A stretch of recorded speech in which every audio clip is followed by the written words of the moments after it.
let's talk some markets. Whew. Maybe somebody can make sense of what the heck's going on here. We are talking right now with Jody Lawrence, based out of Nashville, Tennessee. Jody, how's it going?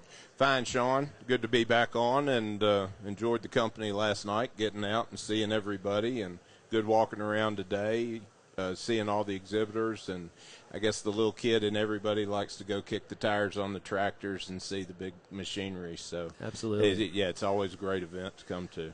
You've been to Colorado lots before? Yes. Yeah. Yes. I like Denver a lot. I do. The lack of humidity is nice coming from Nashville. Yeah, exactly. Okay, markets. What's going on here? Because we were talking at the beginning of the show, lift from. I guess it kind of started in November. We've kind of edged our way higher. USDA has tried to surprise us on a couple of occasions. Where are we at here at this point? As you look at, because corn drives everything. Just start with corn. Okay, well, you go back to the real shocker of all of it. You could understand kind of the fall harvest rally after the September 1st notice day collapse when we put in the contract low.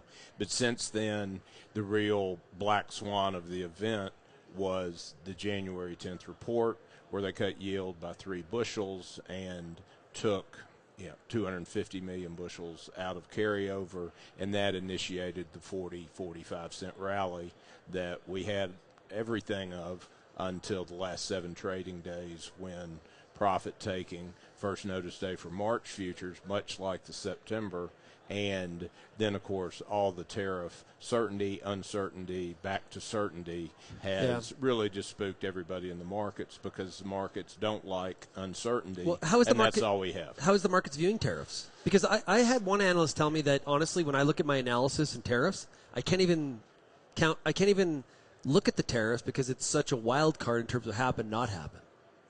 Exactly, and that's what makes all analysis almost not worth the paper it's printed on, because we're 2 seconds away from another tweet or a news conference that tells us that all the tariffs on Mexico and China have been pushed back another month, like we were originally in April, and corn tomorrow rallies 15 to 20 cents. So that's where it's impossible. You can do fundamental analysis and look at whether long-term, do we plant 94 million acres, do we plant more or less, but if we take out X number of bushels sold, then you've got a moving equation all the time.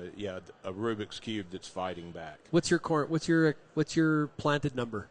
I'm leaning higher because we know that if the conditions are right this spring, the U.S. farmer would much rather plant corn and have that potential yield bump at the top end to make everything work. And if that number gets to 96, we've cannibalized ourselves. You got to think at 96, we're like that market's going to react in a poor way. Yes, it would, because the simple math of adding acres or subtracting, or adding or subtracting acres, or adding or subtracting yield, the acres are always far more important, because if you add 1 million acres of corn, that's 181 million bushels on trendline yield. Yeah. That's 15 to 20 cents in the market, somewhere in that ballpark. But if you take a bushel off of yield, that's only about 85 million acres, 85 million bushels. So you're less than twice as much from that, and that's only a nickel to 8 cents move. Okay, another factor here: Russia-Ukraine war. The wild card. It looks like we're maybe getting closer to that conflict ending, potentially. What does that do to the market? Well, I think short term, you have to work. There are 2 real definite schools of thought here, and both of them can be argued very clearly. The first one is that Russia has been selling cheap wheat to finance the war for 3 years and flooded the market, the world market, to make sure they were able to sell every bushel at an artificially low price simply to fund the war machine. The other side of it, which does make a compelling argument, is if the war ends, that Russia will be able to raise their price of wheat to sell less to help fight their internal domestic inflation that they've seen since the war.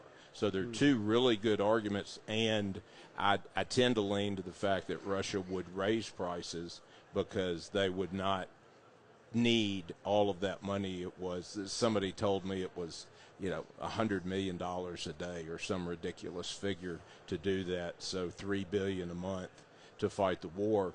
And this is a longer term issue. If Ukraine were to, go back to peace and go back to farming, at some point they will bring back that 25 to 30% of their acres that were not farmed during the war, in the heaviest war part. How long it takes to recondition that ground is anybody's guess. It's been amazing to me how they farmed through this. Yeah, farming is hard enough, as we know, in peacetime, but imagine doing it in those circumstances day in and day out for the last 3 growing seasons is unthinkable. I know that China, okay, and Canada's thinking about China from a pea perspective, canola. Of course, the U.S. talks about corn and beans. The U.S. would always like China to buy more ethanol. But what I keep on hearing from everybody is how demand in China doesn't look very bullish because of the economic situation. What's your take on it? That's exactly true, because if you look across their entire spectrum, there's one thing I think that gets overlooked in this argument.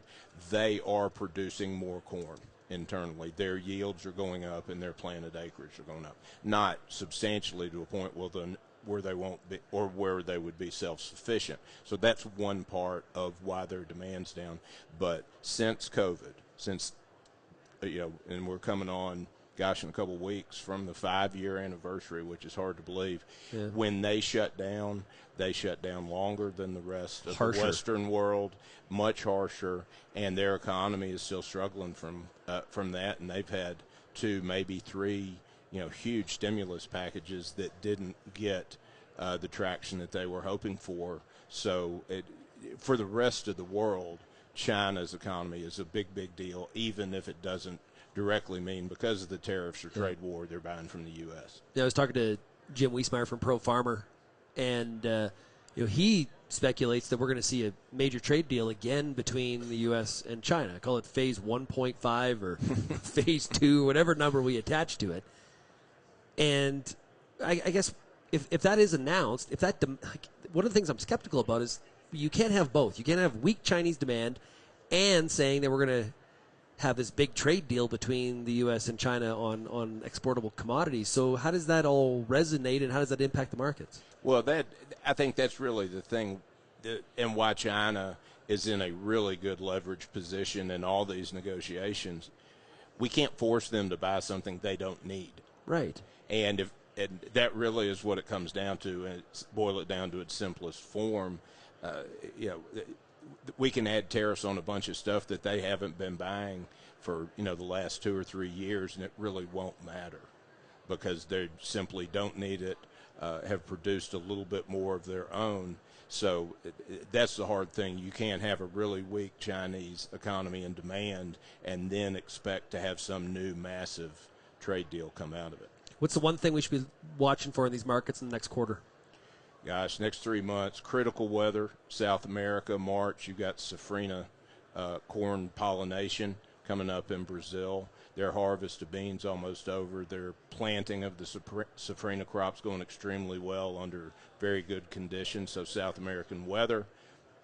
Argentina's finishing weather for the next 6 weeks. And then, of course, you tell me what April, May does in the United States, and I'll tell you whether we have 96 million acres or you get a bullish surprise and 92 or 93 or 92 would be very bullish.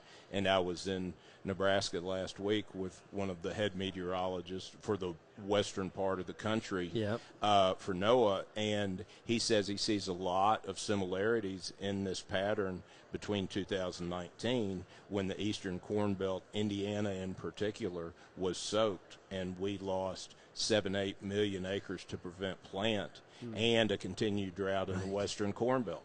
So Mother Nature always finishes the sentence in anything that any market analyst is going to say.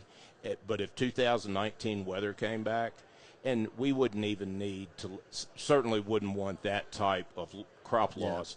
But if we take 2 million acres of beans and 2 million acres of corn off those numbers, we'll have a discussion on June 1st. Ding, ding, completely ding, ding, different. ding, ding. Yep. Completely different. Exactly. From a lot of the meteorologists I've been talking to, Ontario, Eastern Corn Belt, Northern Eastern Corn Belt, concerned about maybe a slow start to spring, could be a little bit chilly. Western Canada is, I think, going to be off to a good start, but concerned about heat and moisture shutting off later on in the season, similar for a lot of the Western United States. So it's right. and the big part of the Corn Belt is concerned about the dryness heading into 25 planting for sure. Yeah, and he was drawing parallels between how dry California was with the horrible wildfires, the lack of snow in a lot of places, and living in Nashville. This is probably the rarest statistic I've ever seen. Nashville has had more inches of snow. We've had 10 than Omaha and Lincoln combined. Well, and more than that's. So no, tell me the last time that happened. I'm no historian, but it's been a while. It's been a while. Yep. We've been talking to Jody Lawrence. Hey, Jody, if somebody wants more information from you, how do they find you?